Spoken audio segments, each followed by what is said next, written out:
कि आज मुझे तुम वो दे दो जो हमारे पास नहीं है। भक्त तो बड़ा सरल था, उसने कहा प्रभु मेरे घर में जितनी संपत्ति है, धन लक्ष्मी सब ला करके आपको सौंप देता। भगवान ने कहा लक्ष्मी लेकर क्या करूंगा, लक्ष्मी तो मेरे चरणों में विराजती है। अच्छा तो फिर जितने रतन है ना, ये मोती सब लाकर आपको दे देता हूँ। अरे जहां से ये रतन निकलते हैं उसी सागर में तो मैं विराजमान रहता हूँ। कुछ ऐसा दो जो हमारे पास नहीं है। तो उस भक्त ने आशीर्वाद दे दिया, प्रभु सब कुछ आपके पास हो सकता है लेकिन एक भक्त का आशीर्वाद नहीं है। इसलिए आज मैं आपको आशीर्वाद दे रहा हूँ कि आप हंसते रहें, हर परिस्थिति में आपकी मुस्कुराहट ऐसे ही बनी रहे। आप हंसते रहें, मुस्कुराते रहें, चारों तरफ तीनों लोगों चौदह भुवन में आपकी जय जयकार होती रहे। ये एक भक्त का आशीर्वाद है। हम सभी लोग भी प्रतिदिन लाला को आशीर्वाद ही तो देते हैं ना। बोलिए रामलला सरकार की। जैसे ही हमने कहा तो आपके दोनों हाथ ऐसे हो गए। ये क्या है, आशीर्वाद ही तो दे रहे हैं कि लाला आप ऐसे ही हंसते रहिए, आपकी जय जयकार सदैव होती रहे। श्याम लाला को आशीर्वाद दे रही है सब। आज नंद बाबा जो है वो महान मन वाले हो गए। स्वस्ति वाचन ब्राह्मण देवता कर रहे हैं। नंद स्वात्मज उत्पन्न जाता हलादो महान आहूय प्राण वेद ज्ञान स्नातः सुचीरलंकृतः वाचयित्वा स्वस्थयनं जात कर्मात्मजस्य वै कार्यामास विधिवत पितृदेवार्चनम्। स्वस्ति वाचन हो रहे हैं। नंद बाबा आज जो है सब लुटाए जा रहे हैं, कोई भी खाली नहीं जा रहा है। जिसको जो चाहिए, सोने के थाल, चांदी के थाल, हीरे जवाहरात मोती, अन्न के साथ बड़े बड़े विशाल पर्वत बना करके दान कर दिया। ब्राह्मण देवता से कहा, ब्राह्मण देवता हमारे गौशाले में जो अच्छी अच्छी गैया है, जो आपको अच्छी लगे आप स्वीकार करें। अच्छी अच्छी गायों का दान दिया ब्राह्मण देवता ने। और कलयुग में लोग कैसे दान करते हैं,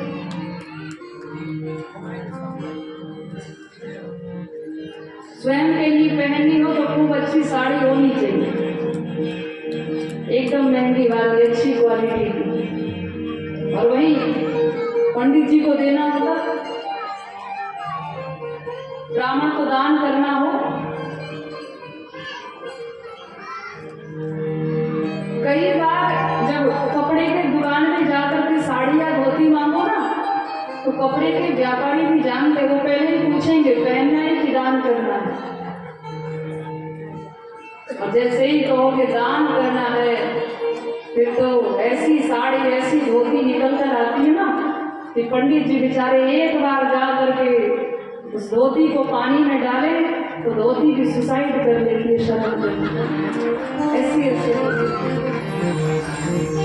पंडित जी बैठे हैं यहाँ, कुछ कह नहीं सकते बेचारे, क्या करें।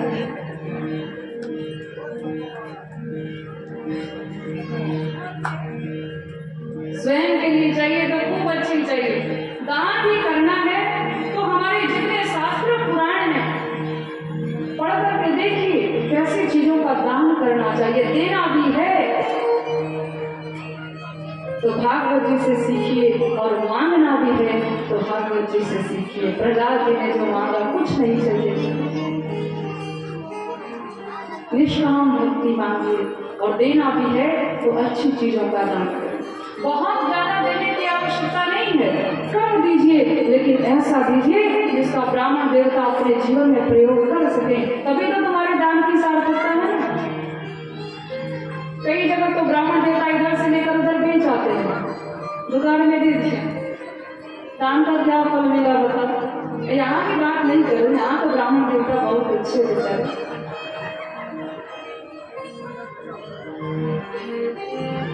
और ये बात आप लोगों के लिए कही जा रही है, आप ये मत समझिएगा कि मैं स्वयं के लिए कह रही हूँ, मुझे मत दीजिएगा। आप सबका आशीर्वाद, बालाजी की इतनी कृपा है, भगवत कृपा से किसी चीज की कमी नहीं है। और मैं तो यही मानती हूँ कि आप सबका आशीर्वाद ही मेरे जीवन की सबसे बड़ी संपत्ति है, जो सदैव मुझे देते रहिएगा। बाकी किसी चीज की कामना नहीं है, परंतु ब्राह्मण देवता को कहीं दान करने का अवसर आए, धार्मिक अनुष्ठानों में कहीं दान करने का अवसर आए, अच्छी चीजों का दान कीजिए। नहीं करना है मत करो, लेकिन यदि करना है तो एकदम मन से दान किया जाए। ब्राह्मण देवता कोई साधारण नहीं है सज्जनों। बाबा तुलसी ने पहले ब्राह्मण देवता की वंदना की है, चलते फिरते परमात्मा हम सबके मध्य में विराजमान है।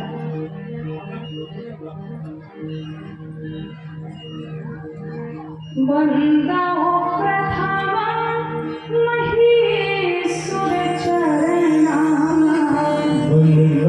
प्रणाम किया है ब्राह्मण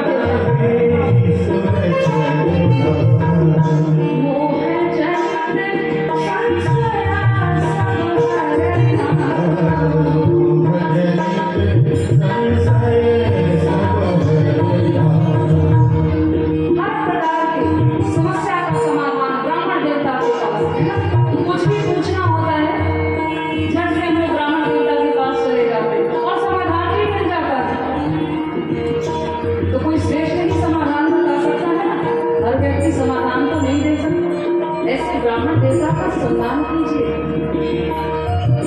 ब्राह्मण के आते ही भगवान भी अपने राम सिंहासन से उतर करके उनके सम्मान के लिए दौड़ पड़े थे। सुदामा जी की कथा आप श्रवण करें। ऐसे ब्राह्मण देवता का सम्मान किया जाए जैसे नंद बाबा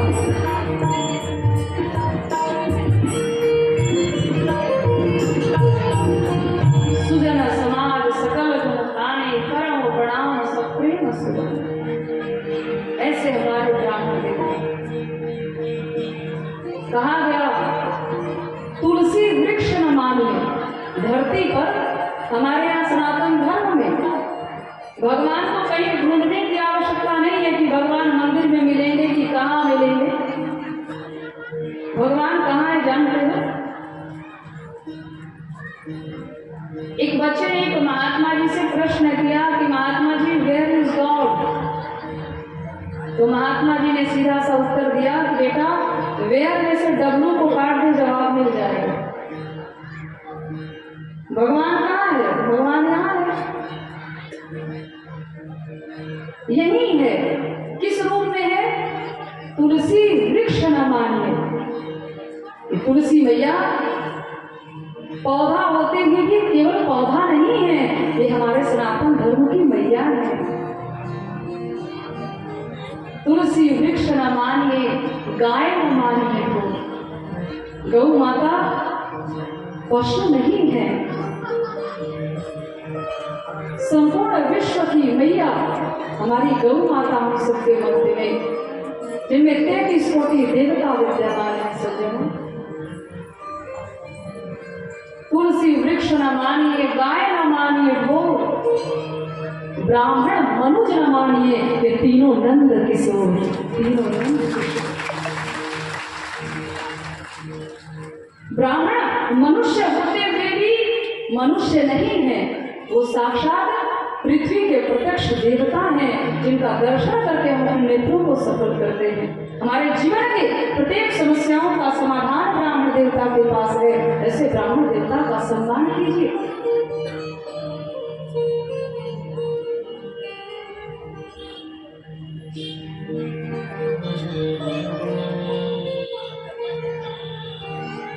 नंद बाबा ने ब्राह्मण देवता से निवेदन किया, जो अच्छी गैया लगे आप बड़े भाव से उसे ग्रहण करें, स्वीकार कर लीजिए, क्योंकि सब आपका ही तो है। अरे आपकी कृपा से हमारे घर में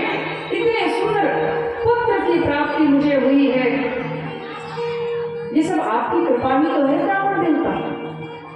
बाजे बजाने वाले जिनके पास जो है, जो वाद्य यंत्र है, लेकर के बैठे हैं, किसी कोने में पड़े हैं, बजा रहे हैं। किसी ने पूछा, अरे तुम कोने में पड़े पड़े बजा रहे हो, कोई सुन रहा है क्या? क्यों बजा रहे हो? यहाँ तो सब अपने आनंद में डूबे हैं, कोई तुम्हारी इस राग रागनी को सुनने वाला है? बाजे बजाने वाले जितने थे उन्होंने कहा, हम तो अपने जीवन के, अपने कला की धन्यता सिद्ध कर रहे हैं। ये तो हमारी कला की धन्यता है कि परमात्मा के शुभागमन पर हमें बजाने का सौभाग्य प्राप्त हो रहा है। आप देखिए, यदि केवल पैसे ही कमाने हो, हमारे जितने कलाकार भाई यहाँ बैठे हैं, जितने सहयोगी वृंद बैठे हैं, केवल पैसे ही कमाने हो तो बहुत तरह के गीत हैं, है ना? गा करके बहुत सारे पैसे कमाए जा सकते हैं, लेकिन यहाँ बैठकर बजाने में क्या लाभ है? जीविकोपार्जन भी हो रहा है और साथ में ये कला की धन्यता है कि हम परमात्मा की कथा में अपने वाद्यंत्र को बजा करके, अपने स्वर का प्रयोग करके अपने जीवन के, अपने कला की धन्यता सिद्ध कर रहे हैं। बजाने के लिए तो व्यक्ति कहीं भी बजा सकता है। यदि गाना ही हो तो हम भी कुछ भी गा सकते हैं, है ना? परंतु यहाँ गाने पर जो आनंद है वो पृथ्वी पर कहीं भी नहीं मिल सकता। ये हमारे जीवन की धन्यता है कि हम परमात्मा के लिए कुछ कर रहे हैं। ये कला की धन्यता है, हमारे स्वर की धन्यता है, हमारे संपूर्ण जीवन की धन्यता है कि हम परमात्मा की कथा में गा रहे हैं। जिसको जितना समझ में आए बड़े आनंद के साथ सबने लिया। और आज नंद बाबा जो है महामन वाले हैं, जाता हला दो महामन। महामन वाले हम कब बन जाते हैं जानते हो? हमारा बच्चा रो रहा हो, हमारे हृदय में बड़ी पीड़ा होती है, और वही पीड़ा एक भिखारी का बच्चा बैठ करके रो रहा हो, तो जो पीड़ा, जो दर्द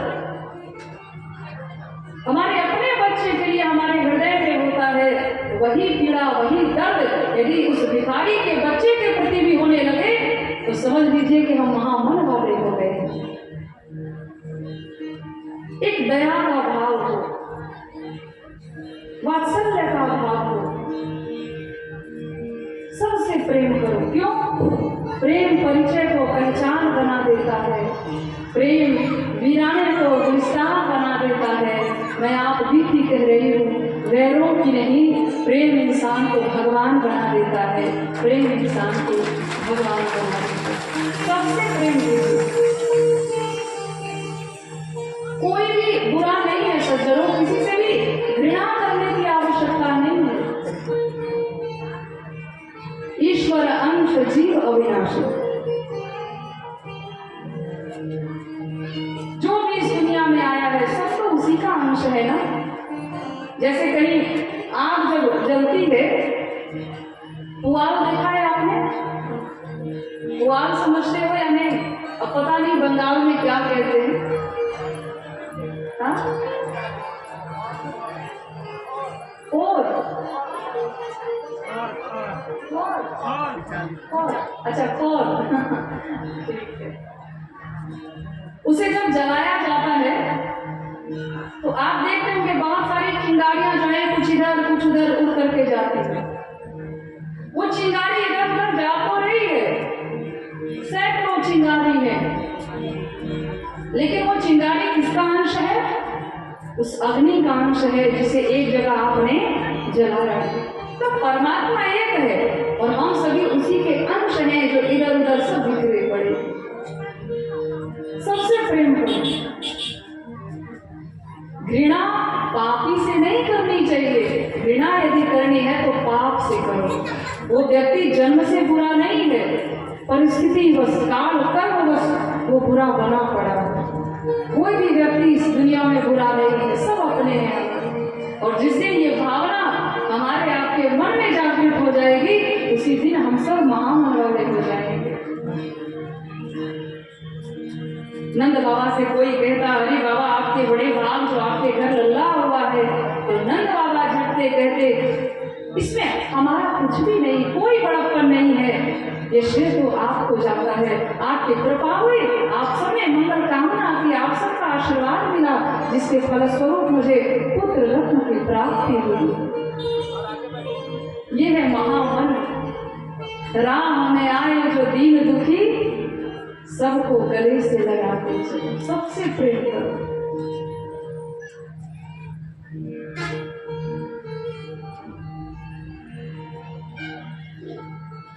इधर सभी लोग आनंद मना रहे हैं और उधर जो कंस है, जिसे उस कन्या जो हाथ से छूट करके आकाश में गई थी, इति प्रभाषम तब देवी माया भगवती भुवि बहुनामानि केतेषु बहुनामा बभूव। रे दुष्ट कंस, तू मुझे क्या मारेगा? तुझे मारने वाला तो धरती पर अवतार ले चुका है। कंस ने पूछा, अरे बहन ये तो बता दो कि कहाँ अवतार ले चुका है, कहाँ उसका जन्म हुआ है? भैया ने कहा वो नहीं बताऊंगी, पर इतना को जान ले कि तेरे पाप का घड़ा भर चुका है और उसे समाप्त करने के लिए तुम्हारे काल का आगमन इस धरती पर हो चुका है। जैसे इतना कहा, अब वो कन्या तो अदृश्य हो गई, माँ भगवती जाकर के विंध्याचल में विराजमान हो गई, परंतु इधर कंस की चिंता बढ़ गई। अब कंस के यहाँ आपातकालीन बैठक, इमरजेंसी मीटिंग चल रही है, जहाँ बड़े बड़े विकराल राक्षस और राक्षसियां सब विराजमान हैं। सबसे कहा, 1 महीने के अंदर जितने बालकों का जन्म हुआ है सबको समाप्त कर दिया जाए। और ये कार्यभार किसको सौंपा जाएगा? पूतना राक्षसी है, उसने कहा महाराज ये कार्य मुझे सौंप दिया जाए। क्यों? जब शिशु जब छोटा होता है ना, तो वो निरंतर अपनी माँ की गोद में होता है और एक स्त्री के पास एक स्त्री ही आसानी से पहुंच सकती है, इसलिए मैं जाऊंगी। और ये पूतना कैसी है? कंसेन प्रहिता घोर पूतना बालघाती शिशुंशार निघ्नन्ति पुरग्राम वज्रादिषु। आई है ब्रज के बालकों की हत्या करने के। और ये पूतना कौन है? बड़े ध्यान से सुनिएगा। ये पूतना जो है पूर्व जन्म में राजा बलि की कन्या रत्नमाला थी। जिस समय वामन भगवान राजा बलि के यज्ञ में पधारे, रत्नमाला ने जब देखा उस सर्वांग सुंदर भगवान को, तो देख करके मन में विचार करने लगी कि सुंदर बालक को देखकर ऐसा मन होता है इसे गोद में लिटा करके स्तनपान कराऊं, अपना दुग्ध पान कराऊं। और जैसे ही राजा बलि को वर्णपाश में भगवान ने बांध दिया, तो वही रत्नमाला है जो क्रोध भरे स्वर में कहती है, ऐसे दुष्ट बालक को तो मन करता है जहर पिलाकर पटक कर मारूं। भगवान ने कहा, देवी चिंता मत करो, कृष्ण अवतार में हम तुम्हारी दोनों इच्छाओं को पूर्ण करेंगे। भक्त जो चाह जाए, भगवान को मारना भी चाहे तो परमात्मा उसकी उस इच्छा को भी पूरी कर देते हैं। और वही पूतना चली है भगवान को मारने हेतु अपने स्तनों में कालकूट विष लगा करके चली। गोकुल में पहुंची है, चारों तरफ एक ही ध्वनि सुनाई पड़ रही है, नंद घर आनंद भयो जय कन्हैया लाल। चारों तरफ आनंद है सज्जन, और आनंद क्यों न हो? परमात्मा जो पधारे हैं, परमात्मा जिस स्थान पर पधार जाते हैं वो स्थान धाम हो जाता है, और धाम तो सुंदर होता ही है। आप देखिए ये जो पंचमुखी बालाजी धाम है कितना सुंदर लग रहा है। क्यों सुंदर लग रहा है? इसलिए नहीं कि बहुत सुंदर टेंट लाइट की व्यवस्था है, इसलिए नहीं कि बहुत सारे बलून यहाँ पर लटक रहे हैं। ये धाम, ये परिसर, यह स्थान, यह कथास्थल इसलिए सुंदर लग रहा है, यहाँ पर हमारे पंचमुखी बालाजी सरकार विराजमान है। ये स्थान इसलिए सुंदर लग रहा है, हमारे महादेव विराजमान है, माँ भगवती विराजमान है, की कथा का रसपान करने में तो ऐसे दिव्य भक्त विराजमान है, इसीलिए कथा स्कंद सुंदर लग रहा है। परमात्मा से ही तो हम सबकी शोभा है, इसीलिए भक्त कहता है कि ये चमक ये धमक फुलवना महक सब कुछ सरकार तुम्हीं से है।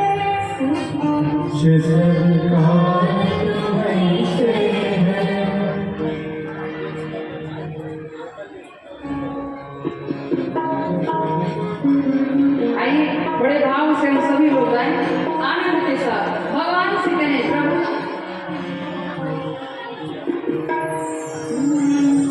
ये चमक ये धमक फुलवना महक सब कुछ सरकार तुम्हीं से है। सब कुछ सरकार तुम्हीं से है। ये चमक ये धमक फुलवना महक ये चमक ये धमक फुलवना महक सब कुछ सरकार तुम्हीं से है। सब कुछ सरकार तुम्हीं से है। सब कुछ सरकार तुम्हीं से है। खिला के पवन चूमे सैया के चरण, खिला के पवन चूमे सैया के चरण, वही अनम बहार तुम्हीं से है। वही अनम बहार तुम्हीं से है। वही अनम बहार तुम्हीं से है।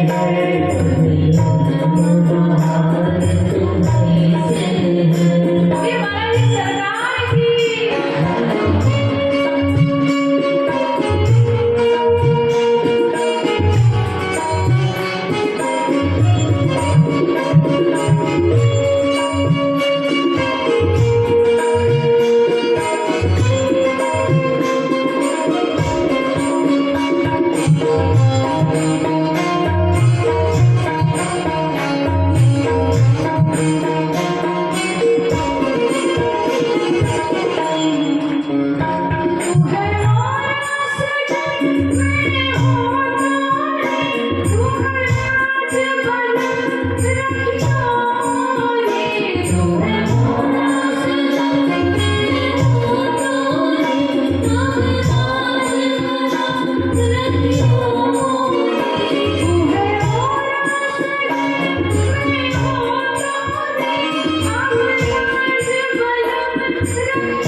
सब कुछ सरकार तुम्हें से। गोकुल में आनंद है, चारों तरफ केवल आनंद की लहर दौड़ रही है। वहां की गलियों में रिद्धि सिद्धि की नदियां बह रही हैं। आकाश में पुण्य के बादल लगे हैं और पूतना का आगमन जैसे ही हुआ है। एक लंबा घूंघट किया है पूतना ने। अब राक्षसी है ना, कितना भी अपने वेश को बदलेगी फिर भी पकड़ में आई रहती है। लंबाई इतनी है, लंबा घूंघट किया है। और पूतना ने पहले ही सोच लिया था मुझे ज्यादा बोलना नहीं है, क्योंकि ज्यादा बोलने में बड़ी परेशानी है।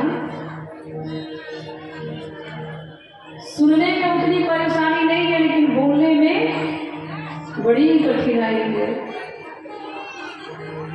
जैसे आप सुन रहे हैं, आपके पास ये सुविधा है कि मन हो तो थोड़ा उठ करके इधर उधर घूम कर चले आओ, लेकिन बोलने वाले के पास ये सुविधा नहीं है। जब तक यहाँ की ड्यूटी पूरी नहीं होगी तब तक उठना नहीं है। आपका मन होगा कुछ खा पी कर भी चले आएंगे, लेकिन हमारे पास ये सुविधा नहीं है ना। बोलने वाले के पास ये सुविधा नहीं होती है। इसीलिए मैं कहती हूँ कथा में आओ पर ज्यादा बोला मत करो, सुनने का प्रयास करो, क्योंकि बोलने में बड़ी परेशानी।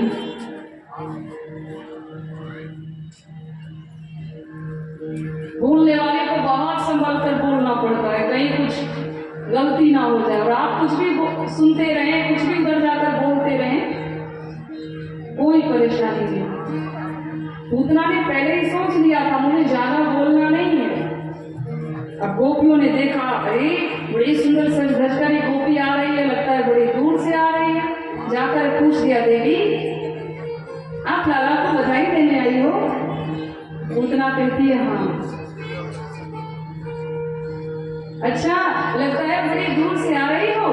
पूतना ने कहा हाँ। केवल हाँ में